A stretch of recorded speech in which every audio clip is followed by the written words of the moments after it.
समय की बात है, सड़कों पर रहने वाले अधीर का जीवन एक सरलता और उदाहरण की कहानी बन गया था। उसका एकमात्र ख्वाब था अमीर बनना। वह अपनी गरीबी से बहुत परेशान था और चाहता था कि उसका जीवन कभी बदले और वह जल्द से जल्द अमीर बन जाए।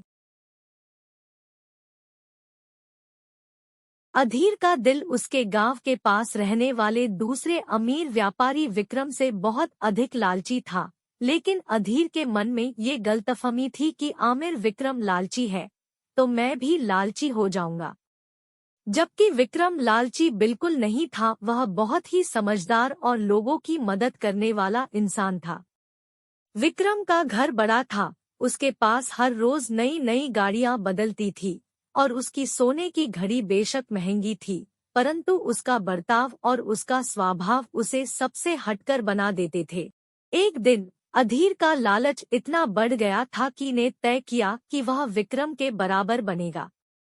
उसने अपने मन में तय किया और अमीर बनने का निर्णय लिया। उन्होंने सोचा कि यदि वह विक्रम के जैसा होता है तो उसे भी यह सब मिल सकता है जो उसे चाहिए। अधीर ने अपनी शुरुआती कड़ियों की शुरुआत की, लेकिन उसने कभी भी विक्रम की तरह आत्मसमीक्षा नहीं की और विक्रम की तरह दूसरों की मदद करने में विशेष रुचि नहीं ली।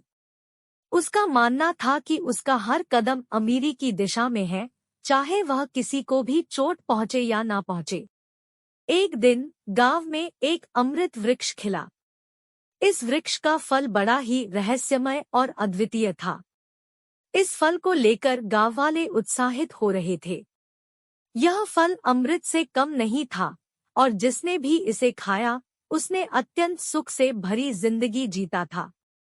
अधीर ने सुना कि इस फल का स्वाद अत्यधिक स्वादिष्ट और आकर्षक है, लेकिन जो फल उगे थे वे सब खत्म हो चुके थे। उसने तय किया कि वह भी इसे पाने के लिए पहाड़ों की ओर निकलेगा, चाहे जो भी हो। अधीर ने पहाड़ों की ऊंचाइयों को पार करते हुए फल की खोज में अपने मित्रों के साथ रास्ता तय किया। रास्ते में वह बहुत सारी मुश्किलों और चुनौतियों का सामना करता है, परंतु उसका लालच उसे हर कदम पर आगे बढ़ने के लिए प्रेरित कर रहा था। आखिरकार वह और उसके मित्र फल को पाते हैं,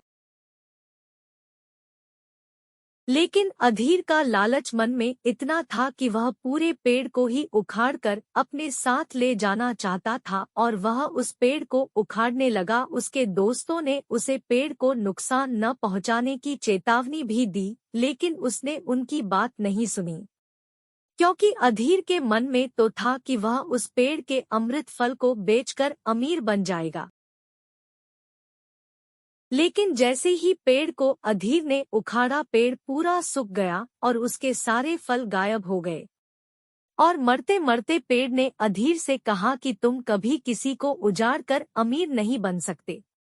पेड़ की ये बात अधीर के मन में लगी और उसे अपनी इस हरकत पर बहुत शर्म आई कि मैंने अपने लालच की वजह से एक पेड़ उजाड़ दिया।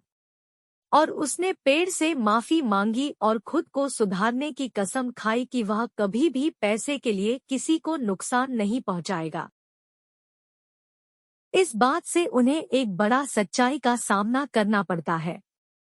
इस फल का स्वाद लालच से ज्यादा बहुत ही कड़ा और खट्टा होता है। यह उनके लिए बिल्कुल भी सुखद नहीं होता है। अधीर ने इस अनुभव से अपनी गलती को समझा और अपनी जिंदगी को सही दिशा में मोड़ दिया। उसने गांव वालों के साथ अपनी खोई हुई इज्जत वापस पाई और उसका जीवन सच्ची धनधान्यता में बदल गया। अधीर का लालच। इस कहानी से हमें यह सीखने को मिलता है कि लालच हमें अच्छे से अच्छा मनोबल प्रदान कर सकता है, लेकिन जब यह हमें अपने लक्ष्यों की दिशा में भटका देता है तो हमें खुद को आत्मसमीक्षा करनी चाहिए। हमें यह समझना चाहिए कि सच्चा धन हमारी सच्ची सुख शांति में होता है, जो हमें लालच से नहीं अपने सही कर्मों से मिलता है।